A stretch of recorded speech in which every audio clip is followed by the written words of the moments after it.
성도 여러분, 밤새 안녕히 주무셨습니까? 또 복된 새날이 밝았습니다.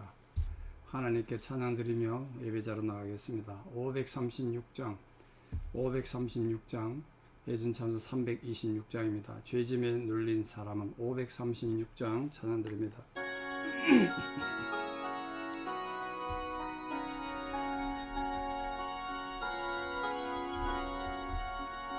죄짐에 눌린 사람은 다 주께 나오라.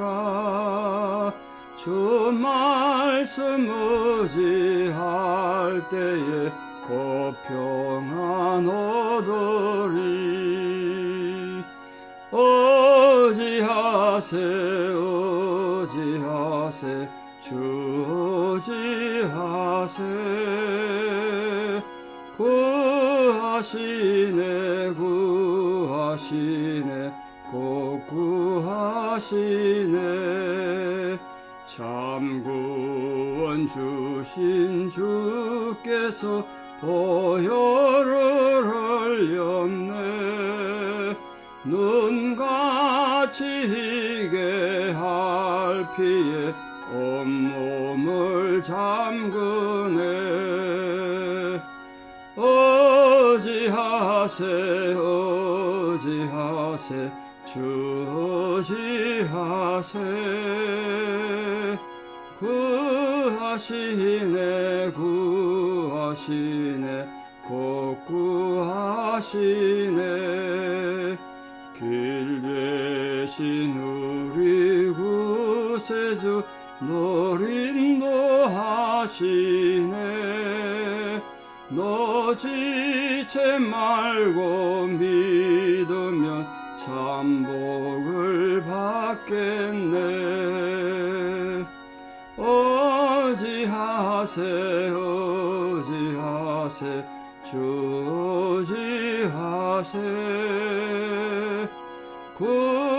구하시네 곧 구하시네.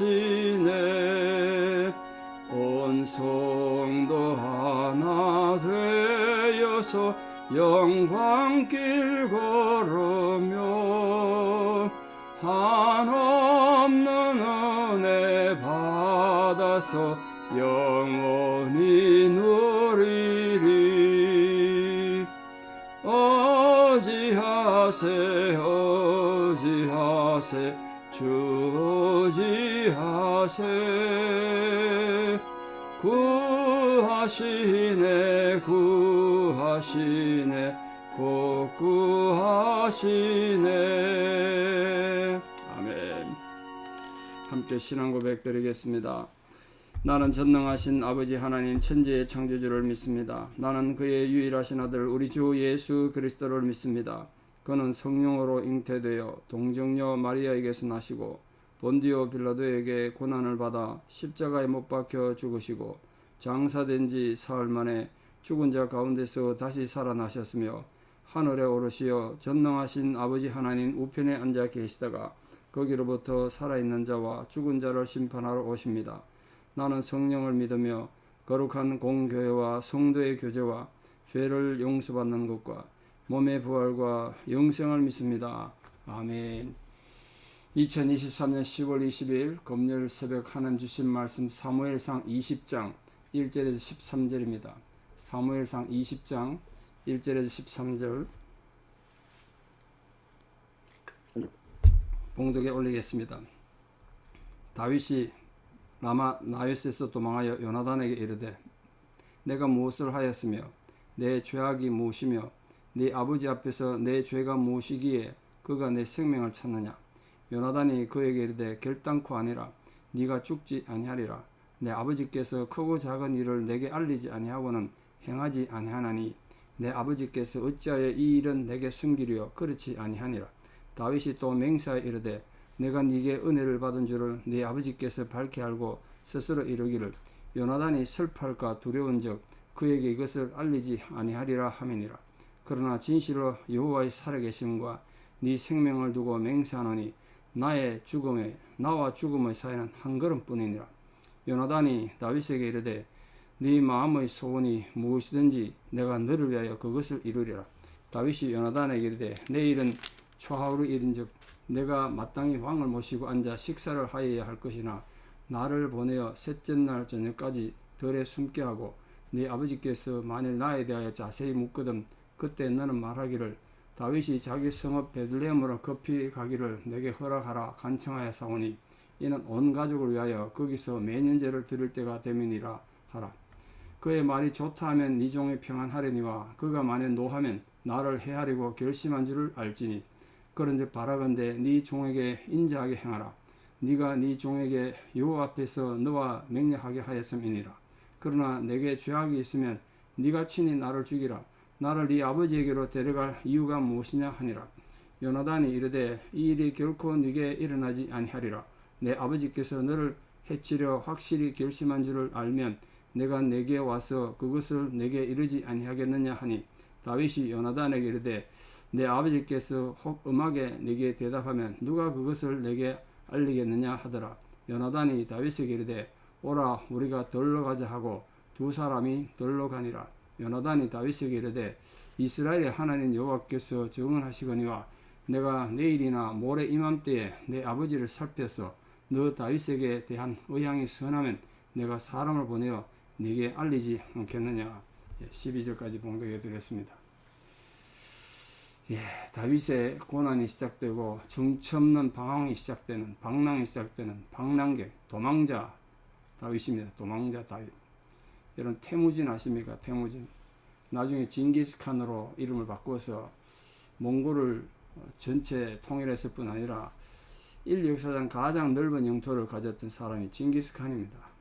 그러나 태무진이 그렇게 젊은 시절에 무지무지 고생을 많이 했습니다. 한치 앞을 알 수 없는 언제 죽을지 모르는 정말 죽음과 자기 목숨이 한 걸음도 안 되는 그런 상황에 엄청난 고생했던 사람이 태무진입니다. 저는 성경에서 다윗이 도망다니고 이렇게 고난당할 때 태무진 역사를 읽었던 걸 보고 그 기억이 참 많이 납니다. 야, 이 성경에 다윗이 참 태무진 징기스칸을 닮았구나. 지금 다윗이 도망다닐 때 나중에 자기가 왕이 돼서 이스라엘을 통일하고 큰 왕국을 이룰 그 상상을 했겠습니까? 오늘 본문에 보세요. 다윗에게 무슨 소망이 있는가? 얼마나 절망스럽고 힘든 상황이었는가? 우리 눈에 보이지 않습니까? 그런 다윗을 하나님 버리지 않으시고 역사 속에서 세우셨다는 사실이 오늘 우리에게 위로가 되고 힘이 되지 않습니까? 오늘 먼저 다윗이 자기 집에서 도망가서 자기 이제 뭐 신혼의 단꿈에 젖지도 못한 상황에서 장인이란 사람이 자기 죽이겠다고 설치니까 참 답답하지 않겠습니까? 사위된 입장에서. 사위도 자식인데. 그 도망가서 어디 갔느냐? 이제 갈 곳이 없는 거예요. 고향에도 못 가요, 지금. 그걸 찾아간 게 요나단이었어요. 그만큼 이 요나단에 대한 전적인 신뢰가 있었기 때문에 다윗이 찾아가지 않았겠습니까? 여러분 정말 그 영어 속담에 그런 게 있지 않습니까? 진짜 고통받을 때, 진짜 필요할 때 친구가 진짜 친구다. A friend is indeed, in need is indeed 이런 말 있지 않습니까? 내가 필요할 때, 정말 고통스러울 때 친구가 진짜 친구다.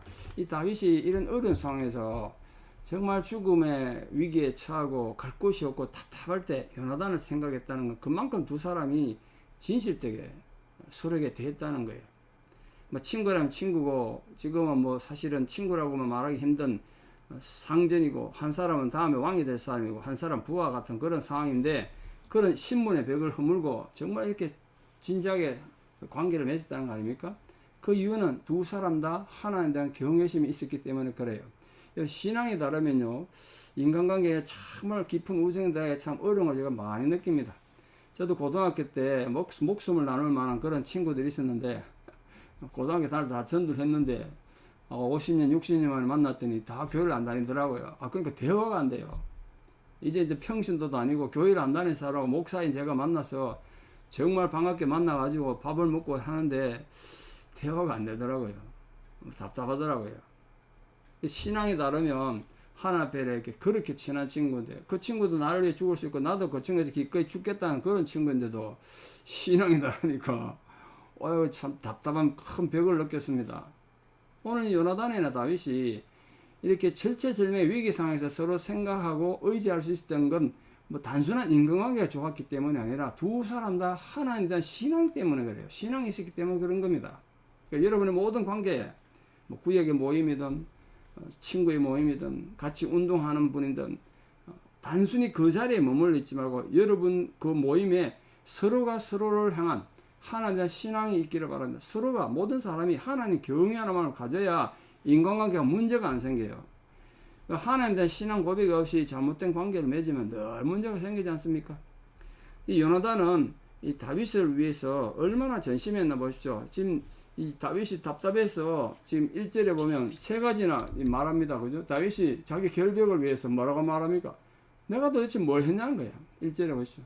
또 내 죄가 뭐냐? 내가 너희 아버지 앞에서 무슨 죄를 저질렀길래 너희 아버지가 나를 죽이려고 하냐? 자신의 결백을 그렇게 답답함 속에 고백했단 말이에요. 그러니까 지금 2절에 보십시오. 요나단이 어떻게 위로하는가? 아니란 거예요. 그게 내 마음은 그게 아니란 거예요. 아버지께서 너를 죽이려면 내게 꼭 알릴 것이다. 만약에 아버지께서 너를 죽이려는 정보를 가지면 내가 어떻게 아버지가 너를 죽이도록 두겠느냐? 내가 나서서 아버지를 말리든지 어떻게든지 할 테니까 너에게 알릴 테니까 걱정하지 마라. 그렇게 말했다는 거예요. 그러니까 요나단은 이 다윗을 구원하는 일에 있어서 정말 전심으로 다했습니다. 위급할 때 형제죠. 위급할 때를 위해서 난 형제가 귀한 하나님의 축복으로 잠언에 기록되어 있습니다. 다윗에게 요나단은 그런 존재였습니다. 그러나 3절에 보십시오. 다윗이 또 맹세해서 말하기를 아마도 너와 나 사이를 아버지가 아니까 요나단이 만약 다윗을 죽이려는 계획을 알면 힘들어할 것이고 또 만약에 다윗을 죽이면 요나단이 슬퍼할 것이다. 그러니까 요나단 몰래 일을 지르자. 그래서 아버지가 너한테 안 알리고 몰래 나를 죽이려 하면 그때는 어떻게 할 거냐. 지금 그렇게 얘기했습니다. 3절에. 그러니까 요나단이 그렇지 않다. 내가 어떤 상황이든 내가 너를 지키고 보호하겠다. 그 지금 4절에서 다윗에게 요나단이 그러지 않습니까? 네 마음의 소원이 뭐냐? 네가 하라는 데 해주마. 그렇게 말했어요. 다윗이 이렇게 말하죠. 나와 죽음의 사이는 한 걸음뿐이다. 무슨 말입니까? 지금 보이는 게 아무런 희망이 없다는 뜻 아닙니까? 어떤 살 소망이 없어요. 죽음과 내 사이가 한 걸음뿐이야. 한 걸음 내디디면 죽는다는 거예요. 정말 절체절명의 위기의 상황이 있다는 거 아닙니까? 물론 다윗이 이런 상황에서 인간 요나단만 찾아간 거 아닙니다. 이때 상황에 대해서 10편, 18편에 다윗의 기록한 시편이 있습니다. 그게 18편인데요. 정말 절박한 상황 속에서 하나님만 의지하는, 하나님만을 신뢰하는 그 위대한 시를 또 썼단 말이에요. 그러니까 한편은 하나님에 대한 신앙 고백을 가지고 하나님을 의지하면서 또 하나님 나를 구해 주십시오. 그러고만 있지 않았다는 거예요. 하나님께 기도하고 시편까지 썼으면서도 또 자기 할 수 있는 노력도 한 거죠. 그 신앙의 고백으로 하나님에 대한 믿음으로 요나단을 찾아간 거예요. 인간만 의지한 거 아니라는 거 꼭 기억하십시오. 우리가 위급한 상황 되면 사람에게 도움을 요구하고 찾아가죠. 근데 그것만 하면 안 되는 거예요. 신앙이. 먼저 하나님의 신앙 고백이 돼야 돼요. 다윗은 그걸 먼저 했어요. 물론 사무엘상에 여기에 자세히 나오지 않지만 성경 입체적으로 보면 시편에 기록된 이때의 다윗이 썼다는 시가 있단 말이에요. 그 18편에 보면 하나님에 대한 이 고난 가운데서 절박하게 하나님을 신뢰했던 이 다윗의 신앙 고백을 우리가 알게 됩니다. 그러니까 다윗은 하나님 믿는다는 건 가만히 하나님 나 구해주기로만 기다리는 것이 아니라 최선을 다했다. 최선을. 자, 그때 다윗에게 요나단이 너의 소원이 뭐냐? 그러니까 다윗이 이 사울의 진심을 알고 싶었어요. 정말 사울이 나를 얼마나 죽이려고 하는가?